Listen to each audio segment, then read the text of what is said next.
ಅಂತ ಅಲ್ಲಿ ದುರ್ಯೋಧನಾದಿಗಳೆಲ್ಲ ಇದ್ದಾರಲ್ಲ, ಅವ್ರು ಹಾಗೆ ತಿಳ್ಕೊಳ್ಬೇಕು. ನೋಡಿದ್ರೆ ಅಪಹಾಸ ಮಾಡುವ ಹಾಗೆ, ವಸ್ತುತಸ್ತು ಹಾಗಲ್ಲ. ಪರಮಾತ್ಮನಿಗೆ ಅರ್ಜುನನ ಮೇಲೆ ಬಹಳ ಪ್ರೀತಿ ಇದೆ, ನಗುತ್ತಾ ಇದ್ದಾನೆ. ಯಾಕೆ ನಗುತ್ತಾ ಇದ್ದಾನೆ ಅಂತಂದ್ರೆ ತನ್ನ ಒಂದು ಮಹಿಮೆಯನ್ನು ತಾನೇ ನೋಡಿ ನಗುತ್ತಾ ಇದ್ದಾನೆ. ಪರಮಾತ್ಮನಿಗೆ ಯಾವತ್ತೂ ಕೂಡ ತನ್ನ ಗುಣದ ಮೇಲೆ ಹೆಮ್ಮೆ ಇದೆ, ಅವನಿಗೆ ಸಂತೋಷ ಇದೆ. ತಾನು ಸರ್ವಜ್ಞ ಸರ್ವಶಕ್ತ, ಎಷ್ಟು ಕೊಂಡಾಡಿದ್ರು ಅವನಿಗೆ ಸಾಲದು. ಅದಕ್ಕೋಸ್ಕರನೇ ಇಡೀ ಶಾಸ್ತ್ರ ವಿಷ್ಣೋರ್ ಗುಣನಾಮ ಕೀರ್ತನ ಪರಾಹ, ವೇದಾಶ್ಚೈವ ನಿಷೋಪನಿಷಾಶ್ಚ ವಿವಿಧಾ ಸಾಂಗಾ ಪುರಾಣಾನ್ವಿತಾ ವೇದಾರ್ಥ ಮತ್ತೆ ಮಂತ್ರತಂತ್ರ ಸಹಿತಾ ತರ್ಕಾ ಸ್ಮೃತೀನಾಂಗಣ ಕಾವ್ಯಾಲಂಕೃತಿ ನೀತಿ ನಾಟಕಯುತಾ ಶಬ್ದಾಶ್ಚ ನಾನಾವಿಧ. ಶ್ರೀ ವಿಷ್ಣೋರ್ ಗುಣನಾಮ ಕೀರ್ತನ ಪರ, ವಿಷ್ಣುವಿನ ಗುಣನಾಮ ಕೀರ್ತನೆ, ಪ್ರತಿಯೊಂದು ಶಬ್ದ ಭಗವಂತನ ಗುಣನಾಮ ಕೀರ್ತನೆ ಮಾಡುವುದಂತೆ. ಯಾರು? ಭಗವಂತನೇ ಎಲ್ಲವನ್ನೂ ಕೂಡ, ಎಲ್ಲಾ ಶಾಸ್ತ್ರಗಳನ್ನು ತಾನು ಮಾಡ್ತಾನೆ, ಮಾಡಿಸ್ತಾನೆ, ಎಲ್ಲ ಅವನೇ ಮಾಡೋದು. ಏನು? ಯಾವ ಉದ್ದೇಶದಿಂದ? ತನ್ನ ಗುಣವನ್ನು ತಾನು ಕೊಂಡಾಡೋದು. ಕೊಂಡಾಡಲೇಬೇಕು ತಾನೆ, ಇಲ್ಲದಿದ್ದನ್ನು ಕೊಂಡಾಡಿದರೆ ಅದು ತಪ್ಪು, ಆತ್ಮಸ್ತುತಿ. ಇದು ಹಾಗಲ್ಲ, ಇರತಕ್ಕಂಥದ್ದನ್ನೇ ಅವನು ಕೊಂಡಾಡ್ತಾನೆ, ಸಂತೋಷ ಪಡ್ತಾನೆ. ತನ್ನ ಗುಣವನ್ನು ನೋಡಿ ತಾನೇ ಮೆಚ್ಚಿಕೊಳ್ತಾನೆ, ತಾನೇ ಸಂತೋಷ ಪಡ್ತಾನೆ, ತಾನೇ ನಗುತ್ತಾನೆ. ಹಾಗೆ ಇದೂ ಒಂದು ಅವನ ಮಹಿಮೆ. ಇಂಥ ದೇವೇಂದ್ರನ ಅವತಾರ ಅರ್ಜುನ, ಮಹಾಜ್ಞಾನಿ ಆಗಿರ್ತಕ್ಕಂಥವನು. ದೇವೇಂದ್ರ ಅಂದ್ರೆ ಏನು? ಇಡೀ ಬ್ರಹ್ಮಾಂಡ ಅವನ ಶರೀರ. ದೇವೇಂದ್ರನಿಗೆ ಇಡೀ ಬ್ರಹ್ಮಾಂಡ ಅವನ ಶರೀರದಂತೆ. ಎಲ್ಲಾ ಪ್ರಾಣಿಗಳಿಗೆ ಮನಸ್ಸಿನಲ್ಲಿ ನಿಯಾಮಕರು ಯಾರು ಅಂದ್ರೆ ಮನೋನಿಯಾಮಕರು ಇಂದ್ರದೇವರು. ರುದ್ರದೇವರ ಹಾಗೆ ಇಂದ್ರದೇವರು ಕೂಡ ಎಲ್ಲರ ಮನಸ್ಸಿಗೆ ನಿಯಾಮಕರು. ಅಂಥ ಇಂದ್ರದೇವರ ಅವತಾರಭೂತನಾದ ಅರ್ಜುನನ ಮನಸ್ಸು ಇವಾಗ ಅವನ ವಶದಲ್ಲಿ ಇಲ್ಲ. ಎಲ್ಲಿವರೆಗೆ ಬಂದಿದೆ ನೋಡಿ. ಇದು ಭಗವಂತನ ಅದ್ಭುತವಾದ ಸಾಮರ್ಥ್ಯ. ತನ್ನ ಸಾಮರ್ಥ್ಯಕ್ಕೆ ತಾನೇ ಮೆಚ್ಚಿಕೊಂಡು ನಗುತ್ತಾ ಇದ್ದಾನೆ. ಅದು ಆ ದೃಷ್ಟಿಯಿಂದ ನಗುತ್ತಾ ಇದ್ದಾನೆ ಹೊರತು ಅದು ಅಪಹಾಸಕ್ಕೋಸ್ಕರ ನಗೋದಲ್ಲ. ನೋಡ್ತಕ್ಕಂಥವರಿಗೆ ಅಪಹಾಸ ಮಾಡಿ ನಗುವ ಹಾಗೆ ಕಾಣಿಸ್ತಾ ಇದೆ. ಅದಕ್ಕೋಸ್ಕರ ಇವ ಅಂತ ಹಾಕಿದ್ರು, ಪ್ರಹಸನ್ ಇವ. ಆ ರೀತಿ ನಗೋ ಹಾಗೆ ತೋರಿಸಿಕೊಂಡು ಅವನು ಹೇಳಲಿಕ್ಕೆ ತೊಡಗಿದ್ದಾನೆ. ಶ್ರೀ ಭಗವಾನ್ ವಾಚ, ಏನು ಉಪದೇಶ ಕೊಡ್ತಿದ್ದಾನೆ? ನೀನು ಶೋಕ ಮಾಡ್ತಾ ಇದೆಯಲ್ಲ, ಈ ಶೋಕ ಮಾಡುವುದು ಬಿಟ್ಟು ಬಿಡು. ಮುಖ್ಯ ಉಪದೇಶ ಇದು.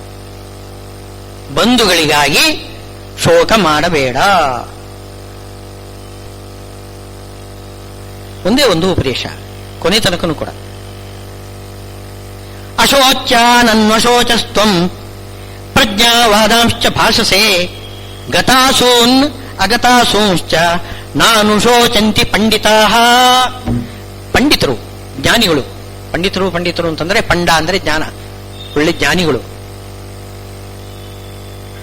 ಪಂಡಗಳು ಅಂತಿದ್ದಾರೆ ನೋಡಿ ಉತ್ತರ ದೇಶದಲ್ಲಿ, ಜ್ಞಾನಿಗಳು ಅಂತ ಅರ್ಥ. ಒಳ್ಳೆ ಪುರೋಹಿತರು ಅಂಥವರಿಗೆ ಪಂಡಗಳು, ಪಂಡಿತರು ಅಂತ ಬಂದಿರೋದು. ಪಂಡಿತರು ಯಾವತ್ತೂ ಕೂಡ ಈ ರೀತಿ ದುಃಖ ಪಡುವುದಿಲ್ಲ. ಅಜ್ಞಾನಿಗಳು ದುಃಖ ಪಡ್ತಾರೆ. ಯಾರಿಗಾಗಿ? ಸಾಯಲಿಕ್ಕೆ ಹತ್ತಿರ ಆಗಿದ್ದಾರೆ, ನನ್ನ ಕೈಯಲ್ಲಿ ಸಾಯ್ತಾ ಇದ್ದಾರೆ ಅಂತ ನೀನು ದುಃಖ ಪಡ್ತಾ ಇದೆಯಲ್ಲ. ಜ್ಞಾನಿಗಳು ಬದುಕಿರುವವರ ಬಗ್ಗೆ ಯಾರಾದರೂ ಜ್ಞಾನಿಗಳಾಗಿರ್ತಕ್ಕಂಥ ದುಃಖ ಪಡ್ತಾರೇನೋ? ಅಯ್ಯೋ ಇವನು ಬದುಕಿದ್ದಾನೆ ಅಂತ ಇಲ್ಲ. ಹಾಗೆ ಇವನು ಸಾಯ್ತಿದ್ದಾನೆ ಅಂತ ಅನ್ನೋದಕ್ಕೂ ಯಾರೂ ಜ್ಞಾನಿಗಳು ದುಃಖ ಪಡೋದಿಲ್ಲ ಅಂತ. ಇವನು ಬದುಕಿದ್ದಾನೆ ಅಂತ ಯಾರು ದುಃಖ ಪಡೋದಿಲ್ಲ ತಾನೆ. ಹಾಗೆ ಇವನು ಸಾಯ್ತಿದ್ದಾನೆ ಅಂತ ಅನ್ನೋದಕ್ಕೂ ಯಾರು ದುಃಖ ಪಡೋದಿಲ್ಲ. ಜ್ಞಾನಿಗಳಾಗಿರ್ತಕ್ಕಂಥವ್ರು ಯಾರು ದುಃಖ ಪಡೋದಿಲ್ಲ. ಗತಾಸೂನ್ ಅಗತಾಸೂಶ್ಚ. ಗತಾಸು ಅಂದ್ರೆ ಸತ್ತವರು, ಸಾಯತಕ್ಕಂಥವರು, ಸಾಯಲಿಕ್ಕೆ ಸಿದ್ಧರಾಗಿರ್ತಕ್ಕಂಥವರು. ಅಗತಾಸೂನ್ ಅಂದ್ರೆ ಬದುಕಿರತಕ್ಕಂಥವರು. ಬದುಕಿರೋರ ಬಗ್ಗೆ ಯಾರು ಜ್ಞಾನಿಗಳು ದುಃಖ ಪಡೋದಿಲ್ಲ ತಾನೆ. ಅದೇ ರೀತಿಯಲ್ಲಿ ಸಾಯಲಿಕ್ಕೆ ಹತ್ತಿರ ಆಗಿರ್ತಕ್ಕಂಥವ್ರು ದುಃಖ ಪಡೋದಿಲ್ಲ. ಕಾರಣ ಏನು ಅಂತಂದ್ರೆ, ಅಯ್ಯೋ ಸಾಯಲಿಕ್ಕೆ ಹತ್ತಿರ ಆಗಿರ್ತಕ್ಕಂಥವ್ರಿಗೆ ದುಃಖ ಪಡಬೇಕು, ಬದುಕಿರುವವರಾಗೆ ಯಾಕೆ ದುಃಖ ಪಡಬೇಕು? ಕಾರಣ ಇಲ್ವಲ್ಲ. ಭಗವಂತರ ಹೇಳೋದು ಏನು ಅಂತಂದ್ರೆ, ಬದುಕಿರುವವರಿಗೆ ಗೋಸ್ಕರ ನಾವು ಅಳುವುದಕ್ಕೆ ಏನು ಕಾರಣ ಇಲ್ಲ ಅಂತ ನೀನು ಹೇಳ್ತಾ ಇದೆಯಲ್ಲ. ಅದೇ ರೀತಿಯಲ್ಲಿ ಸಾಯತಕ್ಕಂಥವರಿಗೂ ಕೂಡ ಅಳ್ಳಿಕ್ಕೆ ಕಾರಣ ಇಲ್ಲ. ಕಾರಣ ಇಲ್ಲ. ಅದನ್ನು ಹೇಳೋಕ್ಕೋಸ್ಕರ ಹೇಳ್ತೀವಿ. ಇನ್ಮೇಲೆ ಇಡೀ ಭಗವದ್ಗೀತೆ ಹೇಳೋದು ಇದನ್ನೇ. ಸಾಯಲಿಕ್ಕೆ ಹತ್ತಿರ ಆಗಿರ್ತಕ್ಕಂಥವರು ಅವರಿಗಾಗಿ ಅಳ್ತೇನೆ ಅಂತ ಅರ್ಥ ಇದೆಯಾ ನೀನು? ಅಲ್ಲ, ಕಾರಣ ಇಲ್ಲ. ಯಾಕೆ ಕಾರಣ ಇಲ್ಲ ಅಂತ ಹೇಳ್ತಾರೆ. ಮೊದಲಿಗೆ ಹೇಳ್ತಾ ಇದ್ದಾರೆ. ಇವನೀಗ ಅರ್ಜುನ ತನಗೆ ದೇಹಾಭಿಮಾನ ಇದೆ. ದೇಹಾಭಿಮಾನದಿಂದ ಅವನೇನ್ ಮಾಡ್ತಿದ್ದಾನೆ, ಭೀಷ್ಮಾಚಾರ್ಯರು ದ್ರೋಣಾಚಾರ್ಯರು ದೂರವಾಗಿಬಿಟ್ರೆ ನನಗೆ ಅವರ ಒಂದು ಸಹವಾಸ ಇಲ್ಲ ಅಂತ ಆಗಿಬಿಡ್ತದೆ. ಸಹವಾಸ ಇಲ್ಲದೆ ಹೋದರೆ ನನಗೆ ದುಃಖ, ಸುಖ ಸಿಗುವುದಿಲ್ಲ. ಅವರ ಆ ಮರಣದ ಆ ದೃಶ್ಯ ಸದಾ ಕಾಲ ನನ್ನ ತಲೆಯಲ್ಲಿ ಇರ್ತದೆ, ಅದು ನನಗೆ ದುಃಖ ನೀಡುತ್ತದೆ ಅಂತ ಅವನ ಅಭಿಪ್ರಾಯ. ಅವನೀಗ ಏನ್ ಮಾಡ್ತಿದ್ದಾನೆ, ಅದನ್ನು ಮುಚ್ಚಿಟ್ಕೊಳ್ತಿದ್ದಾನೆ. ಅವನು ಸ್ಪಷ್ಟ ಹೇಳ್ತಾ ಇಲ್ಲ. ಹೇಳಿದ್ದಾನೆ ಭುಂಜಿಯ ರೋಗ ಭೋಗಾನ್ ರುಧಿರ ಪ್ರತಿಗ್ಧಾನ್, ಯಾವ ರೀತಿ ಉಣಲಿ ಅಂತ. ಆದ್ರೆ ಅದನ್ನು ಮುಖ್ಯವಾಗಿ ಇಟ್ಕೊಳ್ಳೋದಿಲ್ಲ ಅವನು. ಪೂಜ್ಯರಾಗಿರ್ತಕ್ಕಂಥವರು ಅವರು ಬ್ರಹ್ಮ, ಅವರನ್ನು ನಾನು ಹೇಗೆ ಕೊಲ್ಲಲಿ, ಅದು ಕೊಂದರೆ ಪಾಪ ಬರುವುದಿಲ್ವೇ? ಪಾಪಮೇವ ಆಶ್ರಯ ತಸ್ಮಾನ್ ಹತ್ವೇತಾನ್ ಆತತಾಯಿನಃ. ಪಾಪ ಬರ್ತದೆ. ಹೀಗೆ ಶಾಸ್ತ್ರವನ್ನು ಅಲ್ಲಿ ಉದಾಹರಿಸ್ತಾ ಇದ್ದಾನೆ. ಅವನಿಗೆ ಪಾಪದ ಭೀತಿ ಅಲ್ಲ, ಅವನಿಗೆ ಬೇಕಾಗಿರೋದು ಈಗ ನನಗೆ ಸುಖ ಸಿಗ್ತಾ ಇಲ್ಲ, ದುಃಖ ಬರ್ತಾ ಇದೆ. ಅಂದ್ರೆ ಶಾಸ್ತ್ರವನ್ನು ಉದಾಹರಿಸ್ತಾ ಇದ್ದಾನೆ. ಬಂಧುಗಳನ್ನು ಕೊಂದರೆ, ಗುರುಗಳನ್ನು ಕೊಂದರೆ ಎಲ್ಲ ಪಾಪ ಬರ್ತದೆ ಅಂತ. ಅದಕ್ಕೆ ಶಾಸ್ತ್ರದ ರೀತಿಯಿಂದಲೇ ಉತ್ತರ ಕೊಡಬೇಕು ಅವನಿಗೆ. ಆಮೇಲೆ ನೋಡೋಣ ಅವನ ಮೂಲ ದೋಷ ಏನಿದೆ, ಅಭಿಮಾನ. ಅದಕ್ಕೆ ಆಮೇಲೆ ಉತ್ತರ ಕೊಡೋಣ. ಮೊದಲಿಗೆ ಶಾಸ್ತ್ರದ ರೀತಿಯಿಂದ ಏನು, ಸಾಯಲಿಕ್ಕೆ ಹತ್ತಿರ ಆದವರೇನು ಈತ ಕೊಂದರೆ ಪಾಪ ಅಲ್ಲವೇ ಅಂತ ಪ್ರಶ್ನೆ ಅವನು ಹಾಕೊಳ್ಳಿದೆ. ಈಗ ಸಾಯಲಿಕ್ಕೆ ನಿಂತಿದ್ದಾರೆ ಯಾರು, ಭೀಷ್ಮಾಚಾರ್ಯರು ದ್ರೋಣಾಚಾರ್ಯರು. ಅವರನ್ನು ನಾನೀಗ ಕೊಲ್ಲಬೇಕು, ಕೊಂದರೆ ಪಾಪ ಬರುವುದಿಲ್ವೇ? ಈ ಪ್ರಶ್ನೆಗೆ ಉತ್ತರ ಕೊಡಬೇಕು. ಆಮೇಲೆ ಏನು, ವೈಯಕ್ತಿಕವಾಗಿ ಇವನಿಗೆ ಬರತಕ್ಕಂತಹ ಸುಖದ ಬಗ್ಗೆ ವಿಚಾರ ಮಾಡಬೇಕು. ಅದಕ್ಕೆ ಮೊದಲಿಗೆ ಏನು ಹೇಳ್ತಿದ್ದಾರೆ, ಕೊಲ್ಲುವುದು ಅಂದ್ರೆ ಏನು, ನಾಶ ಮಾಡುವುದು ತಾನೆ. ಭೀಷ್ಮಾಚಾರ್ಯನು ದ್ರೋಣಾಚಾರ್ಯರು ನಾಶ ಮಾಡುವುದು ಅಂದ್ರೆ, ಭೀಷ್ಮಾಚಾರ್ಯರು ದ್ರೋಣಾಚಾರ್ಯರು ಅಂತಂದ್ರೆ ಅವರ ಆತ್ಮನನ್ನು, ಜೀವನ ದೇಹವನ್ನು ಎರಡಿದೆ ನೋಡಿ. ಭೀಷ್ಮಾಚಾರ್ಯರು ದ್ರೋಣಾಚಾರ್ಯರು ಅಂತಂದ್ರೆ ಅವರ ಆತ್ಮ ಮತ್ತು ಅವರ ದೇಹ. ಅವರ ಆತ್ಮವನ್ನಂತೂ ಕೊಲ್ಲಲಿಕ್ಕೆ ಬರೋದಿಲ್ಲ. ಯಾಕೆಂದ್ರೆ ಆತ್ಮ ಅಜರಾಮರ, ನಿತ್ಯ, ಯಾರು ಕೊಲ್ಲಿಕ್ಕೆ ಸಾಧ್ಯವಿಲ್ಲ. ಶರೀರವನ್ನು ಕೊಲ್ಲುವುದು ಅಂತ ಹೇಳಬೇಕು, ನಾಶ ಮಾಡಬೇಕು ಅಂತ. ಶರೀರವನ್ನು ನಾಶ ಮಾಡಬೇಕು. ಶರೀರವನ್ನು ನಾಶ ಮಾಡುವುದು ಅದು ನೀನು ನಾಶ ಮಾಡದೇ ಹೋದ್ರೂ ಕೂಡ ನಾಶ ಆಗೇ ಆಗ್ತದೆ, ಅಪರಿಹಾರ್ಯ ಅಂತ ಹೇಳ್ತದೆ. ನೀನು ನಾಶ ಮಾಡದೇ ಹೋದ್ರೂ ಕೂಡ ಅದು ನಾಶವಾಗತಕ್ಕಂಥ ಪದಾರ್ಥ. ಅದು ಎಷ್ಟು ಸಮಯ ಇದ್ದಿತು ಮನುಷ್ಯನ ಒಂದು ಆಯುಷ್ಯ? 100 ವರ್ಷ. ಅಲ್ಲಿ ದ್ವಾಪರದ ಕೊನೆ ಆದ್ದರಿಂದ ಭೀಷ್ಮಾಚಾರ್ಯರು 800 ವರ್ಷ ಬದುಕಿದ್ರು ಇರ್ಬೋದು. ಆದರೆ ಆ ಆಯುಷ್ಯ ಮುಗಿದಾಗ ಅವ್ರು ಹೋಗೇ ಹೋಗ್ಬೇಕಾಗತ್ತೆ. ಆ ಶರೀರ ಅಂತೂ ನಾಶವಾಗತಕ್ಕಂಥದ್ದೇ. ನಾಶವಾಗ್ತಾ ಇರುವಾಗ ಈಗ ಈತನ ಬಾಣದಿಂದ ನಾಶ ಆದ್ರೆ ಏನು, ಸ್ವಯಂ ನಾಶವಾದ್ರೆ ಏನು, ವ್ಯತ್ಯಾಸ ಏನಿದೆ ಅಂತ ಕೇಳ್ತಿದ್ದಾರೆ. ಅಲ್ಲ, ನನ್ನ ಬಾಣದಿಂದ ಸಾಯುವುದು ಅಂತಂದ್ರೆ ಅದು ನನಗೆ ದುಃಖ ತರ್ತದೆ. ಅದಕ್ಕೆ ಉತ್ತರ ಕೊಡೋಣ ಆಮೇಲೆ. ಅಂತೂ ಆತ್ಮ ನಾಶ ಮಾಡಲಿಕ್ಕೆ ಬರೋದಿಲ್ಲ. ನಿನ್ನ ಬಾಣದಿಂದ ಆತ್ಮ ನಾಶ ಆಗುವುದಿಲ್ಲ, ಅವರ ಶರೀರ ನಾಶ ಆಗ್ತದೆ ಅಂತ ಹೇಳ್ತಾ ಇದೀಯ. ಶರೀರ ನಾಶ ಅದು ಹೇಗಾದ್ರೂ ಆಗತಕ್ಕಂಥದ್ದೇ. ನಿನ್ನ ಬಾಣದಿಂದ ಹೋಯಿತು, ಏನಾಯ್ತು ಅದರಿಂದ? ನಿನ್ನ ಬಾಣದಿಂದ ನಾಶ ಆಯಿತು, ಏನ್ ತಪ್ಪೇನಿದೆ ಅದರಿಂದ? ಒಳ್ಳೇದೆ. ನಿನ್ನ ಬಾಣದಿಂದ ಶರೀರ ನಾಶ ಆಯಿತು ಅಂತಂದ್ರೆ ಅದು ಹೇಗೂ ನಾಶವಾಗತಕ್ಕಂಥದ್ದು ಅದನ್ನ ಹಾಗೆ ಬಿಟ್ಟು ಬಿಟ್ರೆ ಏನಾಗ್ತದೆ, ನೀನೀಗ ತುಂಬಾ ನಷ್ಟದಲ್ಲಿ ಬೀಳ್ತೀಯ, ನಿನಗೆ ಒಂದು ಲಾಭ ಇಲ್ಲ ಅಂತ ಆಗ್ತದೆ. ಏನು, ನಿನ್ನ ಬಾಣದಿಂದ ಅವರ ಶರೀರ ಬಿದ್ದು ಬಿಟ್ರೆ ಆವಾಗ ನಿನಗೆ ಪಾಪ ಬರುವುದಿಲ್ಲ, ಪುಣ್ಯ ಬರ್ತದೆ ಅಂತ ನಾನು ಹೇಳ್ತೇನೆ.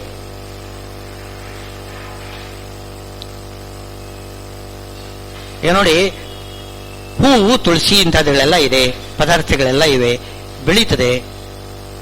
ಅದನ್ನು ಹಾಗೆ ಬಿಟ್ಟು ಬಿಟ್ರೆ ಹಾಗೇನೆ ಅದು ಬಿದ್ದು ಹೋಗ್ಬಿಡ್ತದೆ, ನಾಶ ಆಗಿಬಿಡ್ತದೆ. ನೀವು ಕಿತ್ತು ಅದನ್ನು ದೇವರಿಗೆ ಏರಿಸಿದ್ರೆ ಮಾತ್ರ ಅಲ್ಲ, ಅದನ್ನ ಹಾಗೆ ಬಿಟ್ಟುಬಿಟ್ರು ಅದು ನಾಶ ಆಗೇ ಆಗ್ತದೆ. ಅಯ್ಯೋ ನಾಶ ಆಗ್ತದೆ ಅಂತ ಹೇಳ್ಕೊಂಡು ನೀವು ಕೊಯ್ದೆ ಬಿಡ್ತೀರೇನೋ? ಕೊಯ್ಬೇಕು.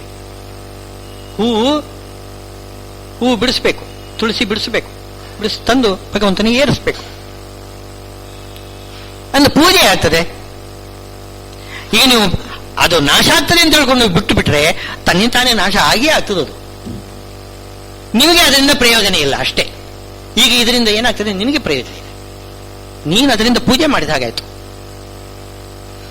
ಹೀಗೆ ಅಧರ್ಮ ಪಕ್ಷದಲ್ಲಿ ನಿಂತಿರತಕ್ಕಂತಹ ಭೀಷ್ಮಾಚಾರ್ಯರು, ದ್ರೋಣಾಚಾರ್ಯರು ಅವರ ಶರೀರವನ್ನು ನೀನು ನಾಶ ಮಾಡಿದರೆ ಏನಾಗ್ತದೆ, ಆ ಕೌರವರಿಗೆ ಸೋಲು ಉಂಟಾಗ್ತದೆ, ಕೌರವರಿಗೆ ಅಪಜಯ ಉಂಟಾಗ್ತದೆ, ಅಧರ್ಮಕ್ಕೆ ಅಪಜಯ ಉಂಟಾಗ್ತದೆ, ಧರ್ಮಕ್ಕೆ ಜಯ ಉಂಟಾಗ್ತದೆ. ಧರ್ಮಕ್ಕೆ ಜಯ, ಅಧರ್ಮಕ್ಕೆ ಅಪಜಯಕ್ಕೆ ಕಾರಣೀಭೂತವಾದ್ದು ನೀನು ಮಾಡತಕ್ಕಂಥದ್ದು. ಇದು ಭಗವಂತನ ಪೂಜೆ ಆಗ್ತದೆ. ನೀವು ಹೂವು ತುಳಸಿಯನ್ನು ಕಿತ್ತು ಭಗವಂತನಿಗೆ ಸಮರ್ಪಣೆ ಮಾಡಿದರೆ ಅದು ಹೇಗೆ ಭಗವಂತನಿಗೆ ಪ್ರೀತಿ ಆಗ್ತದೆ ಹಾಗೆ. ಅಯ್ಯೋ ಅದು ಹಿಂಸೆ ಆಗ್ತದಲ್ಲ, ಪ್ರಾರ್ಥನೆ ಮಾಡಿ, ಕೇಶವಾರ್ಥಂ ಲೋನಾಮಿತ್ವಾಂ ವರದಾ ಭವಶೋಭನೆ. ತುಳಸಿಗೆ ನಾವು ಬೇಡಿಕೊಳ್ತೇವೆ. ನಾವು ತುಳಸಿಯನ್ನು ಬಿಡಿಸುವಾಗ ಆ ತುಳಸಿಗೆ ಬೇಡಿಕೊಳ್ಬೇಕಂತೆ, ನಾನು ನಿನಗೆ ಹಿಂಸೆ ಮಾಡ್ತಿದ್ದೇನೆ, ಆದರೆ ಹಿಂಸೆಗೋಸ್ಕರ ಹಿಂಸೆ ಮಾಡ್ತಾ ಇಲ್ಲ, ಪೂಜೆಗೋಸ್ಕರ ಮಾಡ್ತಾ ಇದ್ದೇನೆ. ಕೇಶವಾರ್ಥಂ ಲೂನಾಮಿ ತ್ವಾಂ. ಹಾಗೆ ನೀನು ಭೀಷ್ಮಾಚಾರ್ಯನು, ದ್ರೋಣಾಚಾರ್ಯರನ್ನು ಕೊಲ್ಲಬೇಕು. ಯಾವುದಕ್ಕೋಸ್ಕರ? ನಾರಾಯಣ ದುಡ್ತದನುಬಂಧಿ ನಿಗ್ರಹ ಕ್ಷತ್ರಿಯಾಣಾಂ ಪರಮೋ ಧರ್ಮ. ಅದು ಭಗವಂತನ ಪೂಜೆ, ಅದಕ್ಕೋಸ್ಕರ ನಾನು ಸಂಹಾರ ಮಾಡ್ತಾ ಇದ್ದೇನೆ, ಅದಕ್ಕೋಸ್ಕರ ನಿಮ್ಮ ಶರೀರವನ್ನು ನಾಶ ಮಾಡ್ತಿದ್ದೇನೆ ಅಂತ ಬೇಡಿಕೊಳ್ಳಿ. ಅವರು ತಥಾಸ್ತು ಅಂತಂತಾರೆ. ಅವರು ಸಂತೋಷ ಪಡ್ತಾರೆ.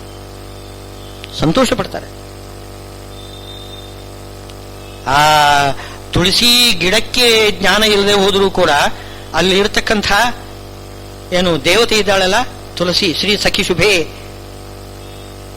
ಪಾಪಹಾರಿಣಿ ಪುಣ್ಯದೆ ನಮಸ್ತೆ ನಾರದನುತೆ ನಾರಾಯಣ ಮನಃಪ್ರಿಯೆ, ಅವಳು ತುಳಸಿ ದೇವಿ ಇದ್ದಾಳೆ ನೋಡಿ, ಅವಳು ಸಂತೋಷ ಪಡ್ತಾಳೆ. ಕಿತ್ತುಕೊಳ್ಳು, ಬೇಕಾದಷ್ಟು ಕಿತ್ತುಕೊಳ್ಳು ಅಂತ ಹೇಳ್ತಾಳೆ. ಹಾಗೆ ಭೀಷ್ಮಾಚಾರ್ಯರು, ದ್ರೋಣಾಚಾರ್ಯರು ಕೂಡ ಹಾಗೇನೆ ತನ್ನ ಶರೀರವನ್ನು ಪಾಂಡವರು ನಾಶ ಮಾಡಬೇಕು. ಈ ಶಿಖಂಡಿಯನ್ನು ಎದುರುಗಡೆ ನಿಲ್ಲಿಸಿದ್ದಾರೆ ಭೀಷ್ಮಾಚಾರ್ಯರು. ಶಿಖಂಡಿ ಬಾಣವನ್ನು ಹಾಕ್ತಿದ್ದಾನಂತೆ, ಹಿಂದಿನಿಂದ ಅರ್ಜುನ ನಿಂತಿದ್ದಾನಂತೆ. ಭೀಷ್ಮಾಚಾರ್ಯರಿಗೆ ಈ ಶಿಖಂಡಿಯ ಬಾಣ ಮೈ ಮೇಲೆ ಬಿದ್ದರೆ ತುಂಬಾ ನೋವಾಗ್ತದಂತೆ.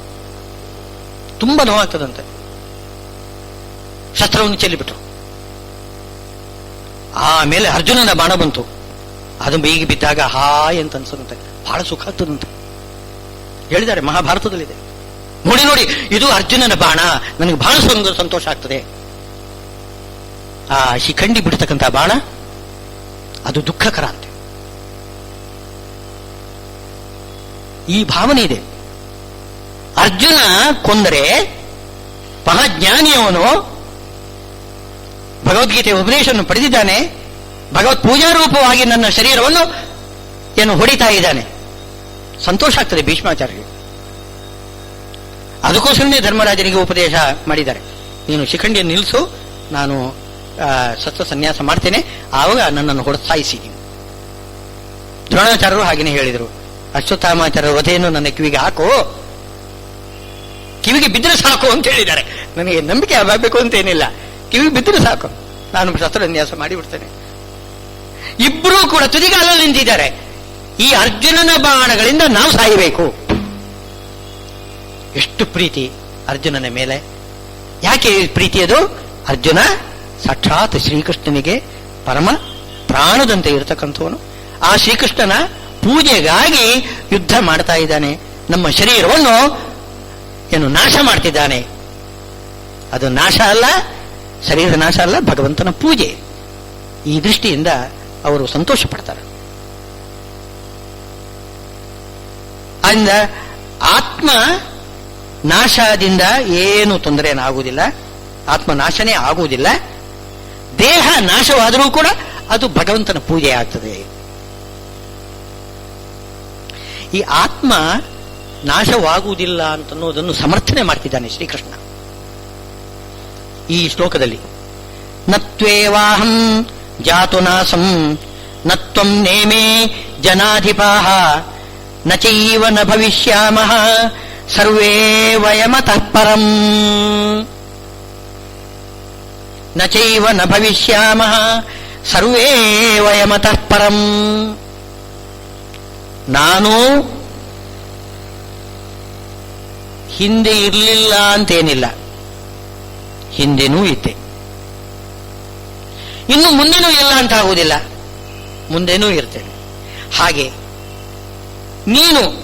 ನೀನು ಕೂಡ ಹಿಂದೆ ಇರಲಿಲ್ಲ ಅಂತೇನಿಲ್ಲ, ಮುಂದೆ ಇರುವುದಿಲ್ಲ ಅಂತಲೂ ಇಲ್ಲ. ಹಾಗೆ ಈ ರಾಜರುಗಳು ಇವರೆಲ್ಲರೂ ಕೂಡ ಹಿಂದೆ ಇರಲಿಲ್ಲ ಅಂತಿಲ್ಲ, ಮುಂದೆ ಇರುವುದಿಲ್ಲ ಅಂತಲೂ ಇಲ್ಲ. ಅಂದರೆ ಅವರ ಆತ್ಮ ಮೂರೂ ಕಾಲದಲ್ಲಿ ಇರತಕ್ಕಂಥದ್ದು, ನಾಶವಾಗುವುದಿಲ್ಲ. ಅದನ್ನು ನಾಶ ಯಾರೂ ಮಾಡಲಿಕ್ಕೆ ಬರುವುದಿಲ್ಲ. ಯಾರು ಮಾಡಲಿಕ್ಕೆ ಬರುವುದಿಲ್ಲ ಅಂದ್ರೆ ಪರಮಾತ್ಮನೂ ಕೂಡ ಮಾಡುವುದಿಲ್ಲ. ಪರಮಾತ್ಮನೂ ಕೂಡ ಆತ್ಮನಾಶ ಮಾಡುವುದಿಲ್ಲ ಅಂತೆ.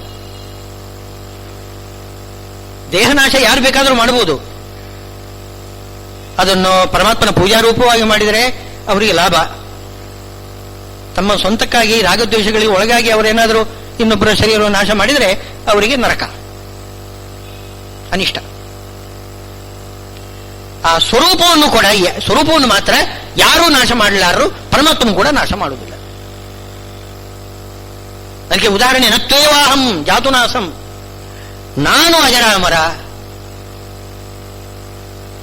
ಹಾಗೆ ಎಲ್ಲರೂ ಕೂಡ ಅಜರಾಮರರು, ಎಲ್ಲ ಆತ್ಮರು ಅಜರಾಮರರು. ಯಾಕೆ ಹೀಗೆ ಹೇಳ್ತಾನೆ ಅಂತಂದ್ರೆ, ಎರಡನೇ ಶ್ಲೋಕದಲ್ಲಿ ಹೇಳ್ತಿದ್ದಾರೆ, ದೇಹಿನೋಸ್ಮಿನ್ ಯಥಾ ದೇಹೇ ಕೌಮಾರಂ ಯೌವನಂ ಜರ ತಥಾ ದೇಹಾಂತರ ಪ್ರಾಪ್ತಿ ಧೀರಸ್ತತ್ರ ನ ಮುಹ್ಯತಿ. ಶರೀರ ಬಂದು ಹೋಗ್ತದೆ, ಆತ್ಮ ನಿತ್ಯನಾಗಿರ್ತಾನೆ. ಅದಕ್ಕೆ ಉದಾಹರಣೆ ಕೊಡ್ತಾರೆ. ಸಣ್ಣ ಮಗು ಆಗಿರ್ತಕ್ಕಂಥದ್ದು, ಎಷ್ಟು ಸಣ್ಣ, ಒಂದು 2 ಗೇಣಿಲ್ಲ 3 ಗೇಣಿ ಇಲ್ಲ ಆ ಮಗುವಿನ ಶರೀರ, ಅಷ್ಟು ದೊಡ್ಡ ಶರೀರ ಆಮೇಲೆ ಬರ್ತದೆ. ಆ ಶರೀರ ಬೇರೆ, ಈ ಶರೀರ ಬೇರೆ ತಾನೆ. ಅಲ್ಲಿ ಆತ್ಮ ಒಬ್ಬನೇ. ಸಣ್ಣ ಮಗು ಇದ್ದು ಅದೇ ಆತ್ಮ ದೊಡ್ಡ ಶರೀರ ಬಂದ್ಬಿಟ್ಟಿದೆ.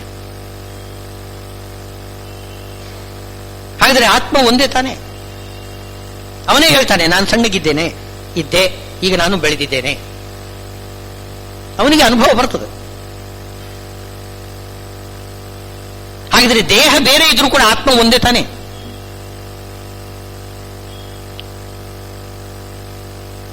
ಆದರೆ ಈ ಜನ್ಮದಲ್ಲಿ ಇರತಕ್ಕಂಥದ್ದು ಶರೀರ, ಮುಂದಿನ ಜನ್ಮದಲ್ಲಿ ಇನ್ನೊಂದು ಶರೀರ ಒಬ್ಬನಿಗೆ ಬರ್ತದೆ ಅಂತ ಹೇಗೆ ಹೇಳ್ತೀರಾ ನೀವು ಅಂತ ಅದು ಪ್ರಶ್ನೆ ಮಾಡಬಹುದು.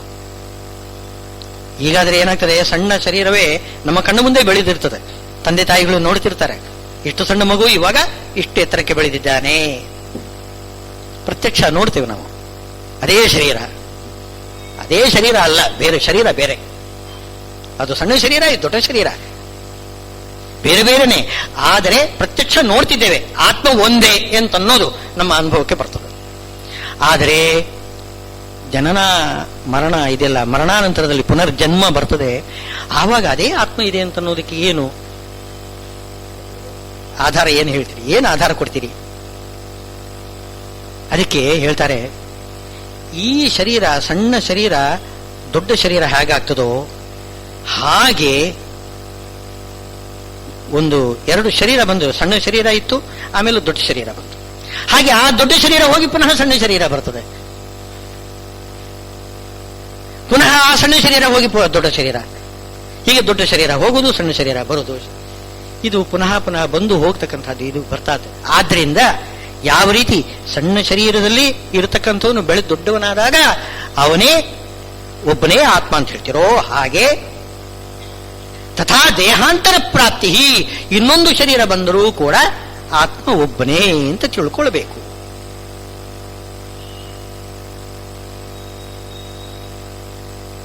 ಆದ್ರಿಂದ ಆತ್ಮ ನಿತ್ಯ.